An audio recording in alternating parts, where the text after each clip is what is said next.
अतीत से जुड़ा हुआ है।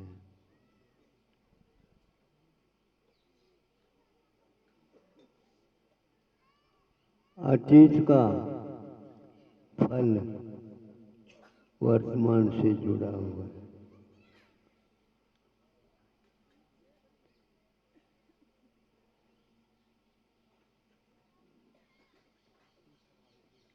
था, अब वह आज के रूप में परिणत नहीं होगा।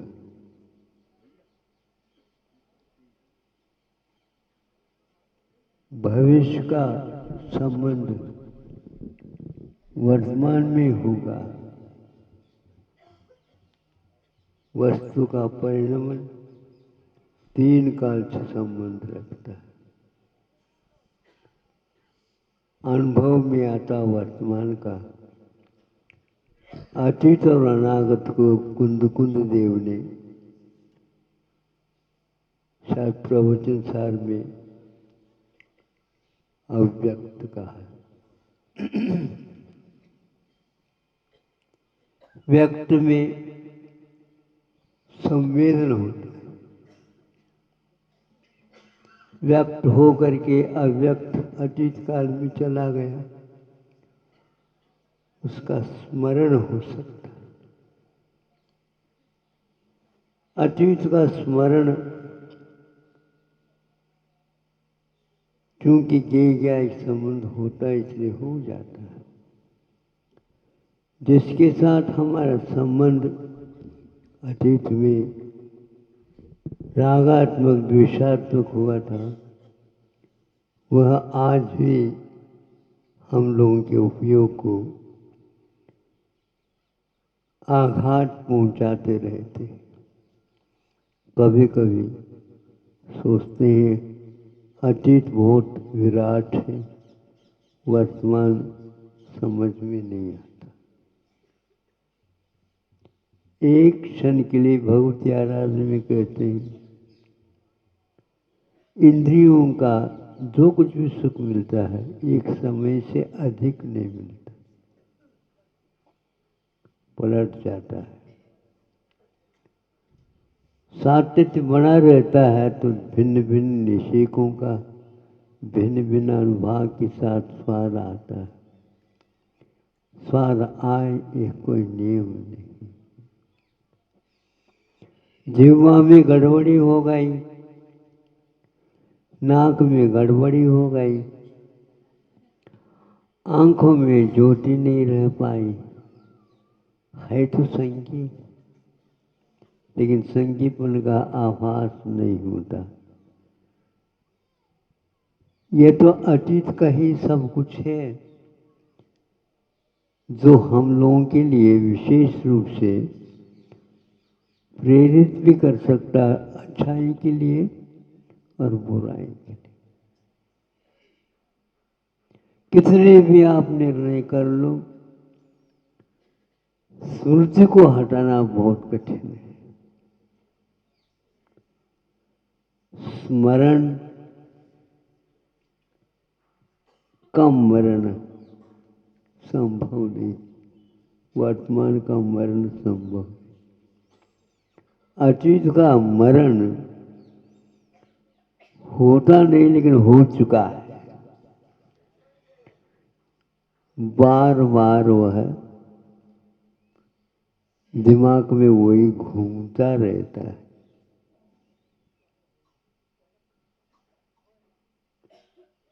इसलिए सावधान रहिए ज्ञान से। एक स्थान पर ज्ञान को शल्य भी कहा। ज्ञान इकट्ठा करो, ज्ञान इकट्ठा करो, ज्ञान इकट्ठा करो। करो, फावड़ा ले लो, इकट्ठा करो, अर्जित करो, अर्जित कमा लो।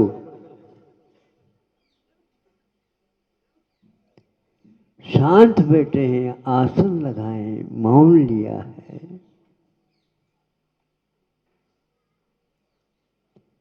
फिर भी जितने क्षयोपम है उन क्षयोपम के माध्यम से हम ये कहीं भी अपने अपने में स्थान में है, लेकिन उसको अपना विषय बना लेते।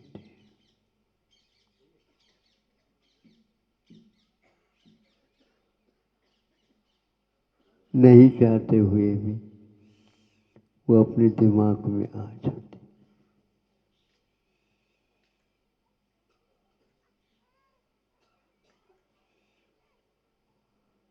अच्छाई कम याद आती,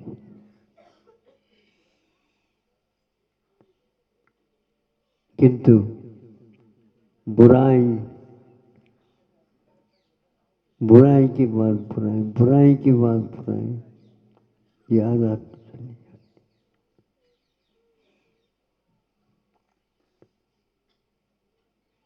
ये आकर के चिपकते नहीं, ज्ञान चिपका देता है। आरोप गेय के ऊपर आता है, देखो महाराज ये मानते नहीं, क्यों नहीं, क्या नहीं मानते, हमें गुस्सा दिलाते। कितना दिलाते? 1 किलो, आधा किलो, 5 किलो, तोल तो लो।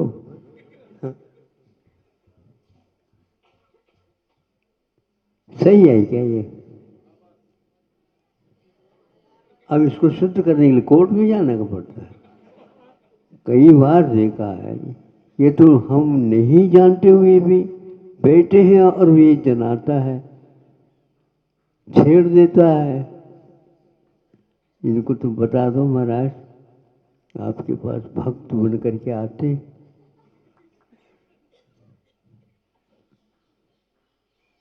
हमारा ज्ञान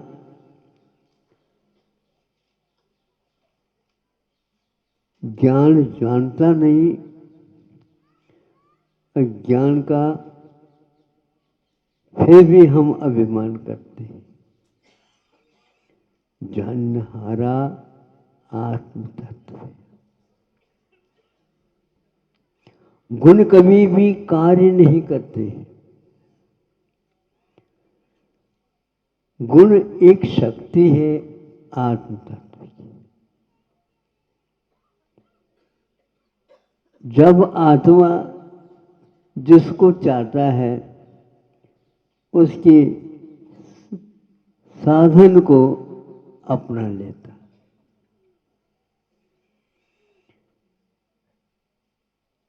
ज्ञान रूप परिणाम करता रहता है, लेकिन ज्ञान अपने आप ज्ञान रूप परिणाम नहीं करता, ये हम भूल जाते हैं। ज्ञान को इकट्ठा करने में लगते हैं। ऐसे सभी गुणों का है। तो हम चाहें नहीं जानना चाहें, शांत हो सकता है। यही एकमात्र आत्म पुरुषार्थ है।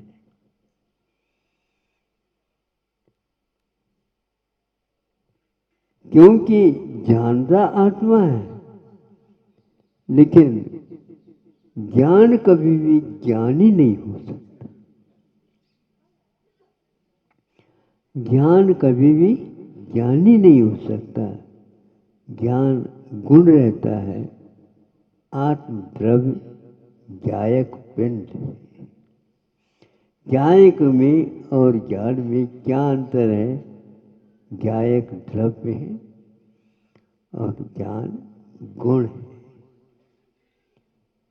इतना अवश्य है, जो परिणाम आत्मद्रव्य करता है तो उसमें जानने रूप करता है तो ज्ञान को चुन लेता है, देखने रूप कर लेता है तो दर्शन को चुन लेता है, संवेदन को चुन लेना चाहता है तो वह सुख को चाहता है। इस प्रकार भिन्न भिन्न रूप से वह आत्मद्रव्य परिणम करता है, वो शक्तियों को काम में ले लेता है।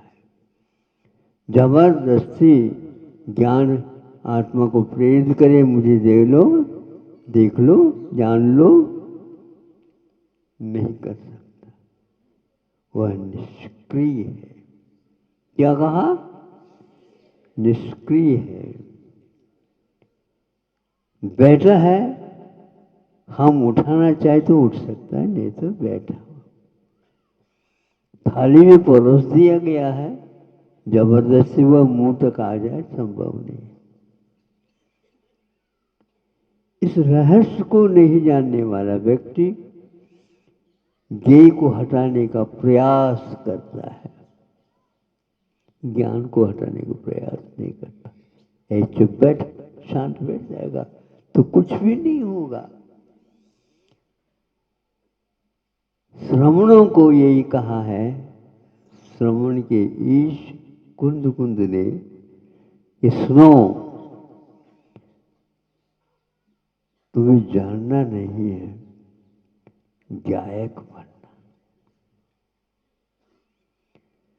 सम्यक दर्शन तत्व शुद्धान के रूप में है, लेकिन शुद्धान करने वाला आत्म तत्व।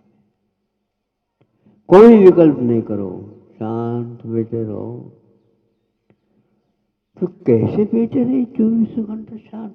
अभी वेदी में तो बिठाए नहीं गए हमें। हाँ, हम चाहते हैं चुप बैठे,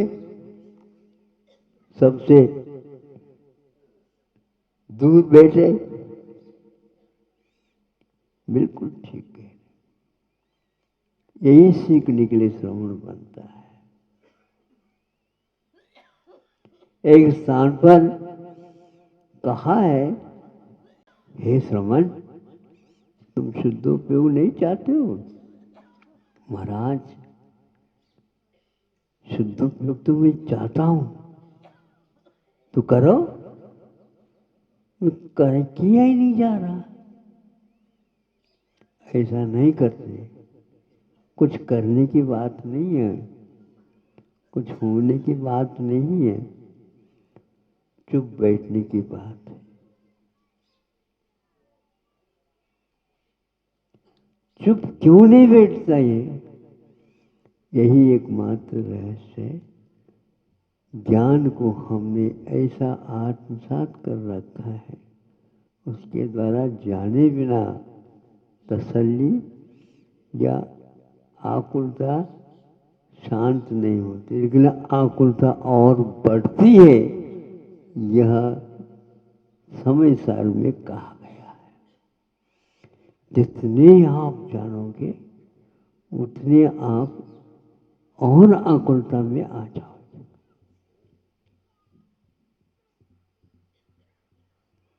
माथा बांध बांध करके पढ़ते रहते कुछ लोग, नहीं बांधते। हमने तो देखा है, पल्ले को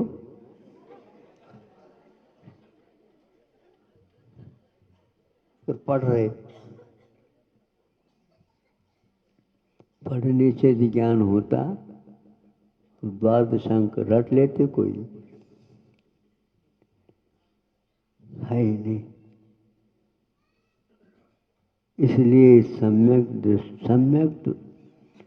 ज्ञान, प्रत्याख्यान, संवर आदि आदि इन सब गुणों का वर्णन समय सार में किया।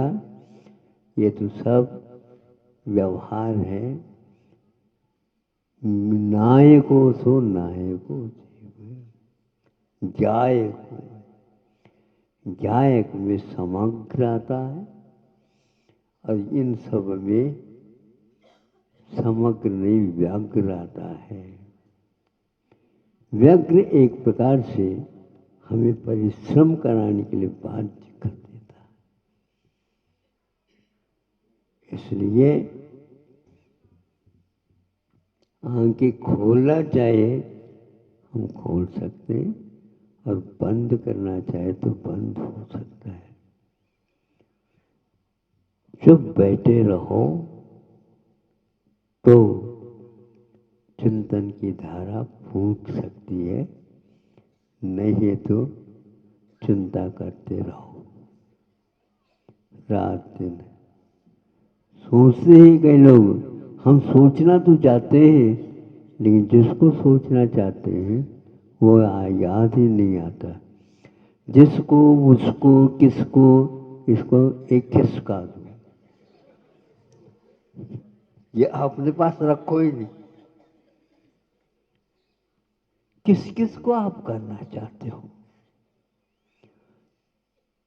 किसी एक वस्तु को पकड़ना चाहते हो, ऐसे क्यों?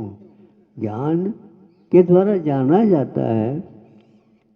आत्मा चाहे था, ज्ञान इच्छा नहीं करता, दर्शन इच्छा नहीं करता। इन दोनों के द्वारा जो बैठा नहीं जाता और वह ज्ञान आत्मा उसमें लग जाता है, स्वाद आता है। यदि नहीं लगता तो स्वाद नहीं आता। वस्तु हो या न हो, किंतु वस्तु को हम याद करते हैं तो स्वाद आने लग जाता। वर्तमान में अब कुछ भी मुंह में रखो, किंतु स्मृति के कारण जिसकी स्मृति हो आती है उसका स्वाद आना प्रारंभ होता है। हमें तो इसको हटा दो, वो दे दो, अरे इसको तो चको तो नहीं, हम चक लिया।